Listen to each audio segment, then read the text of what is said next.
아기가 우는 이유는 어떤 것 때문이야? 배고플 때, 졸릴 때, 기저귀가 찝찝할 때, 어디가 아플 때. 근데 우리가 얘기하는 그 아기의 기준은 태어나서 돌전. 태어났을 때부터 돌전까지. 아, 그래, 할 얘기가 너무 많다. 맞아요. 태어났을 때부터 돌전까지 말도 제대로 못해가지고 말이 안 통하니까 답답하지 엄마들. 그래서 아기가 배고플 때나 졸릴 때나 울음소리가 다르다라고 얘기하는 사람들이 가끔 있는데 달라. 신생아 때는 모르는 게 맞는 것 같아. 구분이 안 돼. 구분이 된다 그러거든? 근데 그거는 내가 봤을 때 좀 지났을 때 얘기야. 신생아 때는 그냥 응애야 끝이야. 애기가 어느 강도로 우느냐의 차이일 뿐. 아기가 우리라는 존재를 인식하는 데까지도 시간이 많이 걸렸잖아. 차이 느껴져? 배고플 때나 졸릴 때나 아플 때나 우는 그 차이가 있어? 느껴져? 아빠들은? 느껴지긴 하는데 정확하게 구분은 못하겠지만 배고플 때랑 졸릴 때랑 똥 쌌을 때랑 그럴 때는 확실히 구분이 가는 것 같아. 아 그래? 나는 그 우는 소리의 강도로 판단을 하고 있는데 우는 소리의 정도가 좀 짜증이 섞였다 아니면 소리가 크다 그러면 좀 급하다라는 신호로 보고 좀 작다 그러면 아 좀 짜증난다 이런 느낌인 거지. 야, 그래. 으아 이거랑 이거랑 애기 달랠 때 실패할 때 있잖아. 왜 아기 이렇게 달래는데 실패할 때 방법을 취해야 되는 게 오빠랑 나랑 다르잖아. 오빠가 생각할 때 그 방법은 뭐야? 아기를 달래려고 들어가서 달래주지. 달래주는데 꼭 안아가지고 달래다가 안 달래지면은 일단 일어서서 달래고 그 다음에 또 안 달래진다. 그럼 다시 앉아. 그래가지고 또 달래. 그래도 안 된다. 그럼 일단 방치시켜. 그래도 안 달래진다. 그러면 이제 도움을 요청하지. 엄마한테 예미야 와봐라. 애가 안 그친다. 그치? 대부분의 엄마 아빠가 그렇게 할 거야. 너는? 나도 비슷해. 안아줘봐. 안아서 등을 두드려주거나 쓰다듬어 줄 때 안 달래진다. 그러면은 잠깐 이렇게 안은 상태에서 이렇게 봐. 왜 이러지? 이러고 나도 일어나지. 오야 하고 이렇게 등 두드리면서 엉덩이 두드리면서 이렇게 달래주지. 근데도 안 달래진다? 그러면 이제 잠깐 쉬어. 나도. 그 방법은 공통적인 것 같고 요 근래에 알게 된 방법인데 입장 바꿔서 한번 생각을 해봤어. 내가 아기 입장 그리고 아기가 아빠의 입장으로만 봤을 때 아무 말도 안 하고 갑자기 큰 거인이 와가지고 자기를 꽉 끌어안더니 막 두들겨. 그러면은 아기 입장에서는 기분이 안 좋을 수밖에 없잖아. 누군지도 모르는 사람이 갑자기 나를 안아서 이렇게 두드린다? 물론 거기에 루틴이라든지 그런 게 있어서 아빠다, 엄마다 아니면 또 다른 누군가다 그런 걸 인식을 할 수는 있겠지만 그 정도를 인식할 만한 지성이 발달한 것 같지는 않거든. 효과적인 방법으로는 목소리를 좀 많이 들려줘야 된다. 아빠라는 사람이 들어와서 나를 달래주는구나. 혹은 엄마라는 사람이 들어와서 나를 달래주는구나. 익숙한 목소리니까 나는 안심해도 된다. 엄마 아빠가 없다고 하더라도 내가 위험한 상황이 아니구나. 안정감을 주는 행동들이 필요하다고 생각해. 이게 여기서 차이가 난다 조금. 원래 말 안 하고 안아줬어? 그렇지. 여기서 달라 여기서 달라.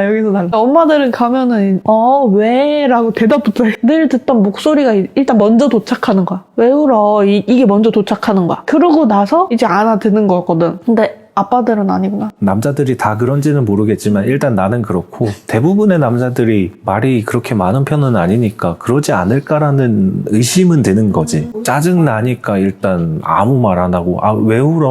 울지 마. 뭐 이렇게 살갑게 하는 생물체는 아니란 말이지. 내 엄마들은 일단 저 멀리서부터 애기 이름 부르지.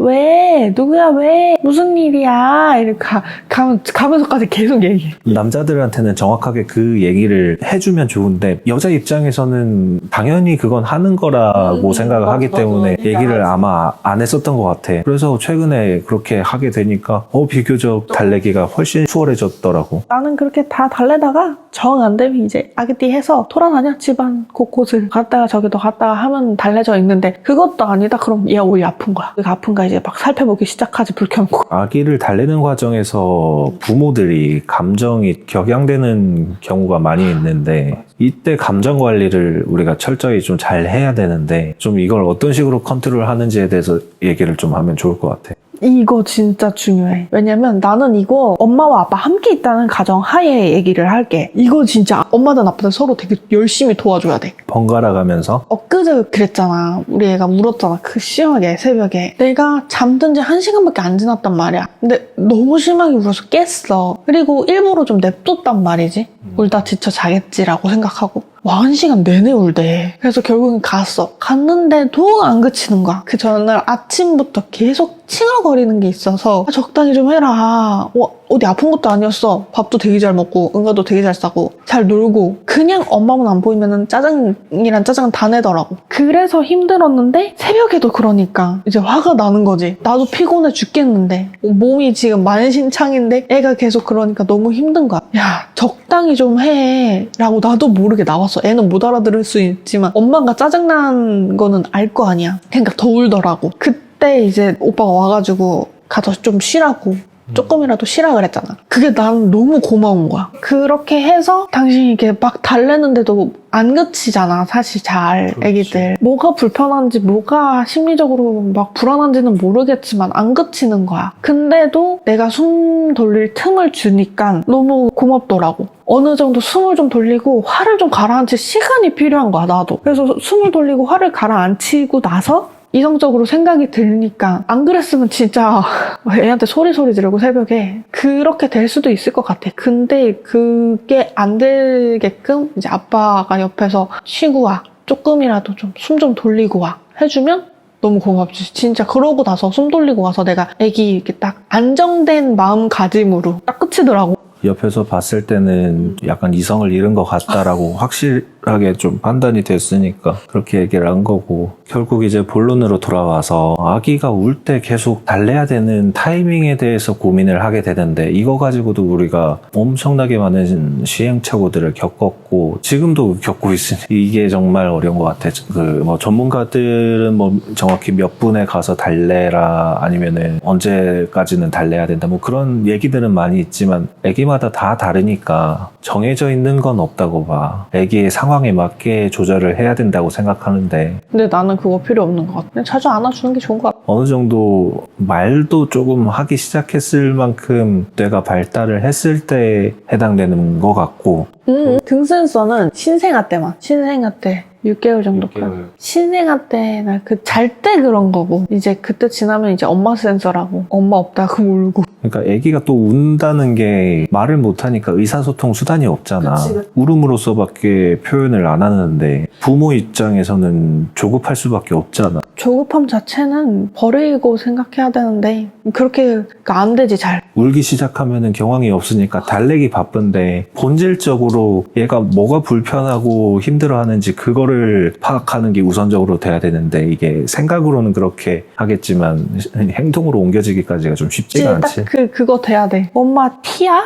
이거 돼야 돼. 엄마가 되게 이성적으로 생각해야 되는데 그게 안 돼. 이성적으로 아무리 생각을 하려 해도 안 되더라고. 특히 밤, 새벽 요때 진짜 미쳐. 이론은 알지만 실천은 잘 안 되더라도 아기가 무엇을 불편하는지 달래는 것보다는 입장 바꿔서 내가 아기만한 몸이 됐을 때 뭐가 불편할까, 지금 상황에서 그 고민을 먼저 하는 게 더 좋을 것 같아. 그치, 근데 우는 게 부정적인 거로만 볼 필요는 없어. 잘 운다, 열심히 울 수 있다, 이거는 의사 표현이 된다는 거니까. 그 얘가 울지도 않고, 이게 어떻게 보면은 순한 친구야. 진짜 얘가 아무렇지 않아서 안 우는 애가 있다고 하면은 다행인데, 그렇지 않은 친구들도 있을 거니까. 만약에 너무 안 운다? 진짜 싫은데도 안 온다? 그럼 걱정을 할 수도 있을 것 같아. 엄마든 아빠든 원인을 좀 제대로 파악을 하고 문제 해결을 하는 게 중요하지. 울음소리에 대해서 우리가 학습을 할 필요가 있는 거지. 학습이, 엄마는 거의 24시간 붙어 있잖아. 그러니까 그 자연스럽게 학습이 되더라고. 이 육아 참여도가 높으면 높을수록 그건 학습이 잘 되는. 아빠들도 육아 참여를 좀 하면 좋지. 많이 하면 좋은데 일을 나갔다 오니까 나도 24시간 아기랑 붙어 있으면서 같이 키우면 좋은데. 근데 이러는데 어떻게 그래, 그거. 그러니까 서로 알아서. 그치, 부부간에 그것 때문에 갈등이 많이 생기기도 하니까.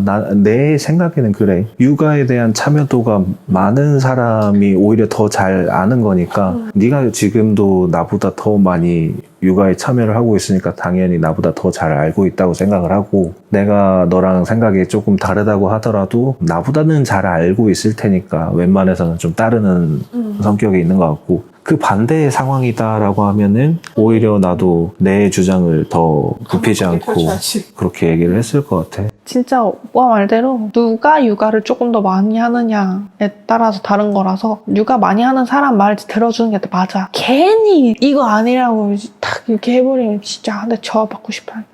그러니까 서로 이걸 얘기하면서 잘 풀고 합의점을 가지고 나가야 되는데, 서로 양보 안 하고 배려 안 하고 자기 주장만 그냥 냅다 지르면은 원만하게 해결되기가 쉽지가 않잖아. 맞아.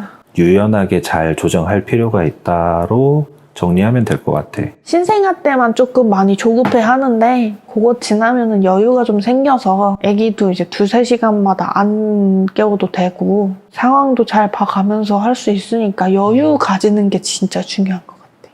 그럼 오늘 할 얘기는 다 한 것 같지? 응. 오늘 주제는 여기까지 하고 다음에 또 다른 주제로 한번 얘기를 해보자. 그럼 오늘은 여기서 끝.